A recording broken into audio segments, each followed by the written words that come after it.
Zano gw'akamayirizo hagati ya timu ya Kibuga Sub County na Kahunge Sub County Football Team guhuire na gole mwe aharusha.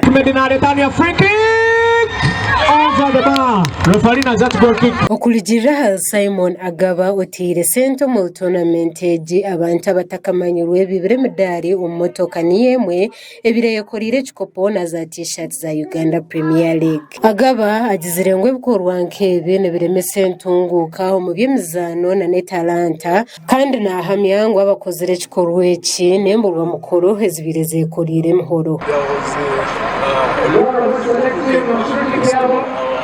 Medals. It is a big challenge because they are things prepared to issue at the end. So we saw it as a challenge because we had no enough situation.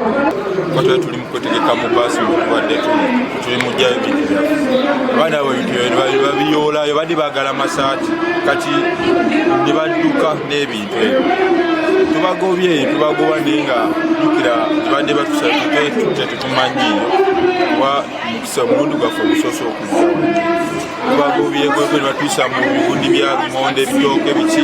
Teams munana ku rugando rwa West nizo zetabiro mu mpakezi ngo kandi hoyire hecho bushuma umuhanguzi hatongera miliyoni imwe ya sente kandi wa kabiri yahebwe mitwara 5. Uganda ebyimizano bitwire mu kibuga by'arazi bitinde man bayusi batwire bashamba batufuna mutaretse zabo so ite tukashitama twayorganizinga MK Sports Club nikindashura ngo bazabibona aruzana bikundi aruzana umupira abakwiruka icyo kintu bakifunamo cyo kurebera abana bo mutaje kubatora na kubatwara he ale minyeto opera kunda general muzike ni rugaba kandi mutere bamasiko gopo mwembize mu byo mu mesho ngenda nasima munonga agwa cyamanyisa ngo ihanga litebenkene hati kandi ndago litebenkene ubwire bwone so mbwe abatebekanisa mwebare nyewe nko mwazizo wa general muzike ni rugaba ka coordinator wa Patriotic League of Uganda ngenyuma yanyu ndabahajira abahagizi barebera muzano gwechikonde hagati ya UPDF Boxing Club nabwanyuma habiraho muzano gwo mukago hagati ya MK Sports Team na Ndorwa West aho MK Sports Team ehangwire na gozi birahari yemwe.